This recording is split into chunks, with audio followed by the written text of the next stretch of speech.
Okay, so for this week, I wanted to do something spooky, so I decided on a kind of Halloween themed snow globe. So yeah, I wanted skulls and like kind of spider legs and just so yeah. Um so so a lot of the recordings either not a lot. So one big chunk of recording got corrupted, and then the best part, which is kind of like the kind of getting ready to render, doing the finishing touches, I didn't film that because I forgot, but I will try and explain what I did as good as possible. So yeah. For the skull, I was gonna sculpt it and remesh it, but then I decided to just use a sphere. Then I used the knife tool to clean up any topology. So yeah, the skull's very simple, but with a lot of these objects, I used the subdivision modifier, so they have a lot more detail than I usually do. So you'll see they kind of have creases or like extra details. You'll see on like the base of the globe when I kind of model it. So yeah, I was gonna give it teeth, but I thought I didn't really like that. Plus, I could do some texturing anyway. So yeah. So this is me making a tree. So in the snow globe there's trees because it's a little forest. I'm gonna reuse the same tree because this is kind of like a nice, just simple tree to be honest. So yeah. So I just kind of use that and then turn it around or scale it to make it different. So this is the base of the snow globe. So I added kind of screws, but I do get rid of them. But yeah, so you see there's like a kind of like crease in the middle, like a dent in. So the models were definitely more detailed. Then I kind of added, so those bits there are kind of the grass. I tried to make a moon, but I didn't really like it. But yeah, so the castle, I was going to make in 3D because I just thought it would be cool. So I used subdivision for this, but I didn't really like how it was going. So yeah, I'll show you how I do it in the end. But so yeah, just kind of fixing things. I was gonna add teeth to it, but yeah, it just looks a bit spooky. So yeah. Me kind of getting references in between so I know exactly what I'm doing. Like, I'm not doing the proper workflow, but yeah, so I wanted to have it sat on a table, so kind of like an old desk type table, kind of like, I'm going through really like old Victorian kind of spooky objects theme here. So yeah, add a mirror and subdivision to this so you can see you get kind of a lot more detail with that. I was gonna add legs, but I didn't really like how they were looking, so in the end I don't. So yeah, this is me kind of making the inkwell, which is an inkwell slash a potion. It's kind of how you interpret it. It doesn't matter because it still fits in with the kind of spooky theme anyway, so yeah. So I made a lot of props of this to make the environment more immersive, and I like what I did with the background. You don't see it, but maybe it's recorded, but I don't think so. So I kind of get like a gradient background and then just put it on a plane. So then the background looks better than if I just use the kind of world. So yeah. So this is me looking references up to the lamp. So I wanted to make a lamp, so a kind of square lampshade I wanted. So yeah, so kind of adding loop cuts where I wanted more detail or where I wanted it to be more flatter, or so yeah, so added skulls because I wanted the skulls to be a reoccurring theme. So this and then the hourglass kind of timepiece thing has skulls as well. So yeah, these were cool to do. I like the recurring theme, but yeah, it was a pain though because I do this thing where I don't actually I should UV unwrap them at the start so then I don't have to replace them with UV unwrapped ones. So yeah, this is me making a photo frame. I do scrap this, but it did look cool and it did give more kind of meaning to the environment. So yeah, I could have made like a portrait so then it gives it kind of story as well. So yeah, this is me making the hourglass, so just duplicated the same thing, added kind of the poles, then I added the skulls, so I kind of mirrored them. So yeah, then I kind of get rid of any faces at some point. that you're not gonna see. So yeah, I really like this kind of shiny thing. So yeah, this is me trying with the spider legs. I don't know why, man. I didn't know how I was gonna do this. I think that's why I didn't do it. It would have been cool if I had them. So maybe we'll come back to do them at some point. But yeah, I tried so many ways. I don't know why I couldn't make them. It was just kind of an awkward shape. Maybe I should have sculpted them. That was probably a better idea, to be honest. So yeah. This is me going back on the castle. I really couldn't do it. I don't know why. It just didn't look as my picture did. Because my picture, it has it very distorted. So I decided to have the picture instead. So this is me playing with kind of just settings again. I really like the shiny one. So yeah, I get rid of those faces there because it's not really needed because you're not going to see them. Also, there's the background. I just add a plane. Then I add glass. But you see, it looks very weird because it looks like it's underwater kind of glass. So I play with the shaders. So yeah, it doesn't look good glass to me. I didn't really like this.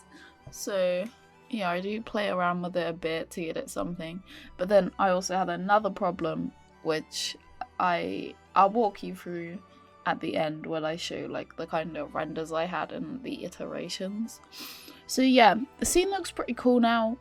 It's filling up definitely. So yeah, I wanted to add some sweets. So I think I just skipped ahead. I don't know if I didn't record it or so yeah. So this is me texturing them. I made sure to separate them. So oh wait. Oh, okay, there you go. I go back. Okay. I was like, I swear I separated them. So yeah, so I go back and separate them. So all the lollipop kind of textures are on one side, then the kind of sweet wrappy texture, each of them with a different texture, which I think made less sense than just giving them the same texture. So yeah. I was kind of thinking what colour I wanted it to be. So yeah, looked up some reference as well. So I kind of made it swirly. So yeah, these are really cool. I really like this. This really adds to the kind of Halloween thing as well. I really like this. So yeah. Also added kind of like wooden bits to the sticks. So yeah. Just kind of adding the textures here. Then I also go in and play around with the colors. So I changed one of the sweet wrappers to a blue, so it kind of gives it variety and breaks it up. So yeah, this is me unwrapping the hourglass. So yeah, I kind of pull parts out or separate them, so then I can do that in my own kind of little time. So yeah, I don't know if that makes sense. And then I found that the kind of cylinders had too much topology. I think they did because they were subdivided and they didn't need that much. So I do replace them with kind of just the normal cylinder. So yeah. I think you'll see here. So yeah, I separate the skull and then I UV unwrap one. And so yeah, this is just trying to work out the seams. So yeah, UV unwrapping is still a chore. Hopefully one day it isn't, but yeah, it's still annoying. Especially when you get overlapping edges and you're like, oh, what do I do? So yeah, I kind of solved the problem. I probably could have done it just by unwrapping it and not projecting it.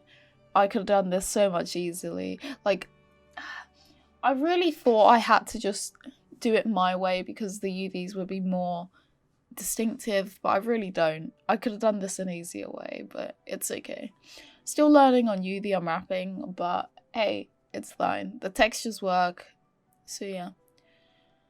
It was weird though because the skulls each had different kind of the way I mapped out the kind of UV islands. So yeah, I tried to unsubdivide them, but it didn't work. So yeah, this is me just putting new cylinders in. And then the symmetry was weird because I forgot that I rotated it, so a little bit to the side. So yeah, that's why the symmetry was off. So yeah. Also just unwrapping it, to be honest. I could do this so much easier. I don't need to project it from view. It's really annoying, but yeah. Just kind of trying to keep space, and I always now kind of think in my head, if that's glass, then it doesn't need to be near there, right? So yeah, unwrapping this now, so applying the subdivision and doing this. These are pretty fairly easy kind of shapes to do. So yeah, I probably could have squared out the kind of like detailed bits on the hourglass and then the base, but that's a lesson for the next time. So yeah, just kind of see, I did the same thing, dude. So I am separating it into glass and then wood. I'm glad I'm more like conscious about that. So yeah, so then I bake these, so then I can use all the kind of AO maps and stuff like that. So yeah, then I unwrap those because the seam, I didn't really like the seam. So yeah, that's a big problem as well, seams. So this is, so I use the second one because the seam's a bit better. Still, there's always going to be a seam, but it's a bit better on this one. So yeah, so I make a wood texture, which I really like this one. And I do save it as a material and then use it on the other ones. And I also kind of add a gradient to another one. So yeah, so just kind of use some height on there as well to engrave kind of like writing onto the gold plate. So yeah, I make a folder to put all of these in, so it's more kind of organized. So I just plug it in. For the glass, I don't have to worry because I'm gonna use the blender material rather than the substance paint one. I don't know why, but they just don't have glass. Like, they have all these other weird ones, and I think it's not actually glass. It's like just, I don't know, but they have so many ones, and I'm like, I don't want that one. And then it's like, they don't have glass, they just have glass film or glass something else. So yeah. Again, so I chucked the material onto... Wait, do I not? Okay, maybe this is where I make the material. I'm not really sure. Because I remember I did. And then I also looked up a tutorial on making a kind of stylized material. So then I take kind of some of those things from there and apply them. So by adding gradients and stuff like that. So yeah.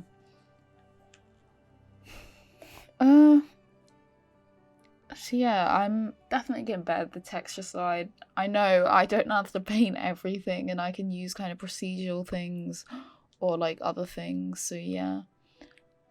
This is me making the sand. Oh, this was enjoyable, man. So you don't really get to see the sand, but I kind of wanted to. So I try to do it myself by experimenting. And then I look up a tutorial because I don't really know what I'm doing.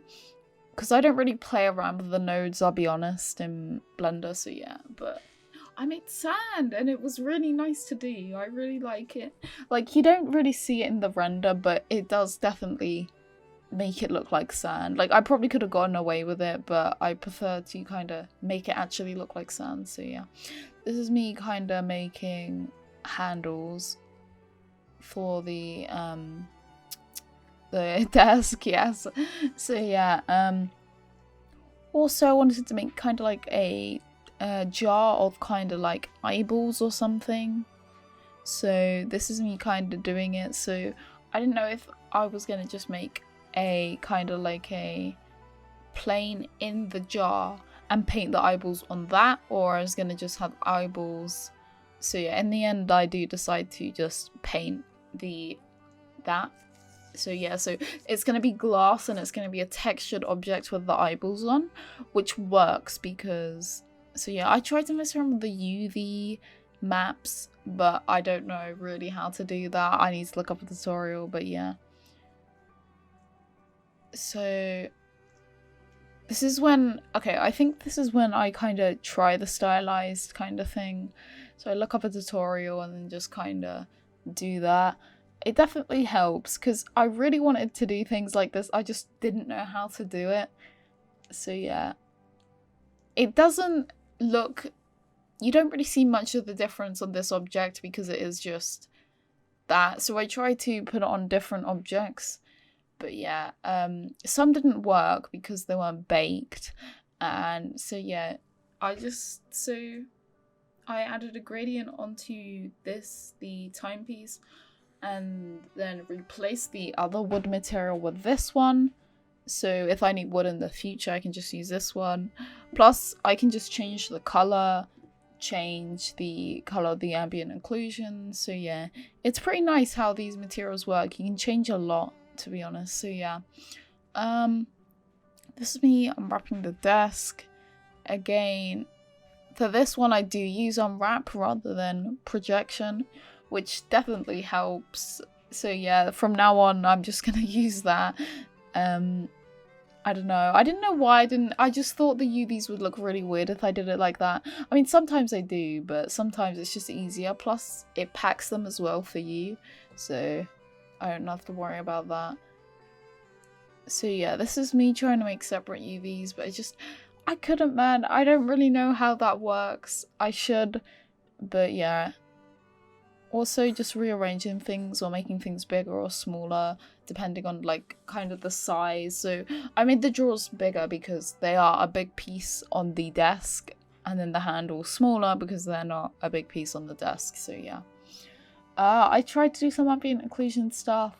It didn't really work, but yeah, so just kind of try and error with this, to be honest. So yeah, I used the wood texture for the desk again. This is very nice. I just drag and drop it, to be honest.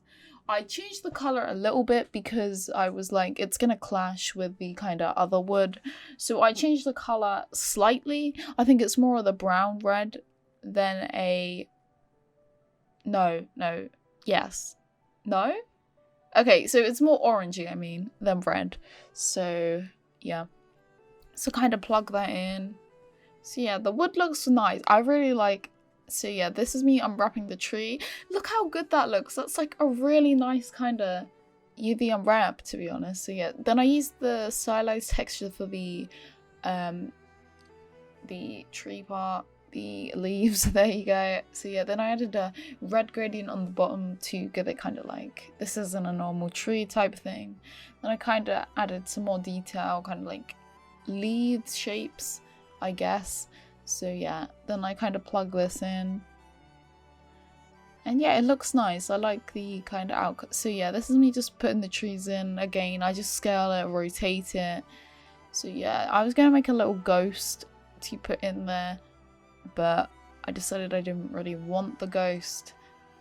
But this is me painting the eyeballs on. So I paint them on and then I kind of use like other layers than overlays to make it look like, so it gives it a green tint when I put the overlay on. So it looks like the eyeballs are like not above the green but under the green. So yeah, I kind of did that, which looks pretty cool. Then we have the label here, but I do delete the label because I didn't think it was necessary, to be honest. I think it was gonna just be another piece of geometry we're not going to use. So yeah, so I just kind of plug it in, then I add some what's it called, emission. So yeah, to make it glow a little bit. So this is me unwrapping this again. I would have got rid of the face on the bottom of the lid, but you would see that, so I didn't really get rid of that. So yeah, it was split up because I added a glass texture to half of it, so it was split up into glass and then other. So yeah, added wood on the bottom because I thought it would look cool with kind of like a wood rim at the bottom rather than just glass. So yeah, then added kind of ink / potion. You can kind of see it though in the render. So yeah, this is me kind of looking for a background. So yeah, so I set on a gradient background rather than kind of like environment background. So yeah, then this is me doing the carpet, well, not the cloth. And I had to do this so many times because Blender would either crash or I would forget. So okay, so I drew this for the castle, I did not film this, but yeah, so I just kind of used the airbrush to make it look very kind of like, it looks very clip arty, kind of stuff like that. So yeah, so I just export it as a transparent ping, and then I do the same thing here, so I just kind of set it up so the background disappears when it renders. So yeah, this was definitely a good idea. Maybe I should have done it for the ghost as well, but so yeah, so I did that, and then I do cobwebs, which I will probably go over to in a minute. So yeah, so I do cobwebs as well. So yeah, and yeah, so this is the final scene, like lighting and everything. So yeah, I also added different cameras to different views to kind of give more perspective. So I wanted to see inside the snow globe a bit more. So yeah, so this is kind of what the final scene kind of render looks like. So I'm really happy with it because I spent ages on it, but yeah, it was very fun to do and I did a lot. So yeah, I added lights and I adjusted where they were. So, and then, so yeah, I really like this. I like how many bits I put into this. Hopefully the renders come next because I want to explain a few things. Okay, so this was the first render and I thought, so I basically was looking at the lighting. So the lighting on the left comes from nowhere, so it looked a bit weird. And then the glass is too reflective, so it looks a bit trippy. And then the sand in the hourglass is too, I think it's too high. So yeah, so then this is the second one. I lowered down the sand. I didn't change the light in this one, and then I changed down the reflection a bit, but still it's too reflective. Because you just can't distinguish anything, and it just looks too reflective for me. But so yeah, but this does define the glass more. So this is the final render. The glass isn't defined as much, but yeah. So you can see everything in the snow globe. Then I moved cobwebs because some of them you could see and it looked weird how they came out. So yeah, this is kind of the final render, but I enjoyed it and I like the kind of Halloween spooky theme going on. So yeah, this is definitely an upgrade from last week. Not that I didn't like my thing last week. I really enjoyed doing that, but I think I added more this time. So yeah, anyway, thank you and bye.